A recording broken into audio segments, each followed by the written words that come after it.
अयोध्या में कोई ऐसा प्रेमी नहीं था जैसी मां कैकेयी प्रेमी थी, क्योंकि रघुनाथ जी का वियोग, भरत जी का वियोग, महाराज दशरथ का वियोग, पूरे अयोध्या वासियों की निंदा का पात्र बनकर राम जी की इच्छा की पूर्ति की। ये माता कैकेयी है, दूसरे में इतनी सामर्थ्य नहीं थी। माता कैकेयी जितना राम जी को प्यार करती थी, शायद है उतना कोई अवध में प्यार करता हो। भगवान श्री राम एकांत में माता कैकेयी से कहा, मां मैंने पूरी अवध में देखा है कि आपसे ज्यादा मुझे कोई प्यार नहीं करता, और ये सामर्थ्य केवल अधिक प्यार करने वाले में ही होती है। तो आप मेरे लिए निंदा सहेंगी, मेरे लिए आप अपमान सहेंगी, मेरे लिए पुत्र वियोग, मेरे लिए पति वियोग, ये केवल आप ही सह सकती हैं। इतना त्याग आप कर सकती हैं, मुझे पता है, क्योंकि आप हृदय से बहुत बहादुर हैं। देवासुर संग्राम में साथ गई थी कैकेयी जी महाराज चक्रवर्ती सम्राट दशरथ के।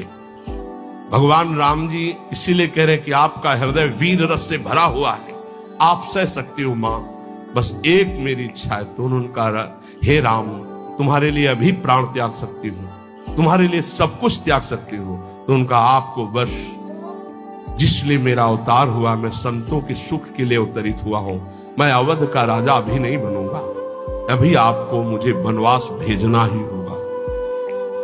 मां कैकेयी ने एकांतिक भगवान की आज्ञा का पालन किया, ये ध्यान रखना। कैकेयी जी का हृदय बहुत रघुनाथ जी के प्रेम में डूबा, ये कोई नहीं जानता।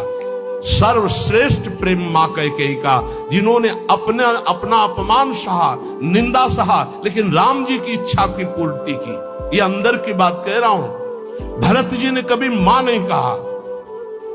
जब राम जी वापस अयोध्या आए तो उन्होंने कहा, बेटा तुम्हारी पूरी बात मानी थी, पर मैं एक बात नहीं सह सकती। अपने पति का वियोग सह गई, लेकिन मेरे भरत ने आज तक मां नहीं कहा। बेटा अब मेरी इच्छा एक बार मां कहला दो।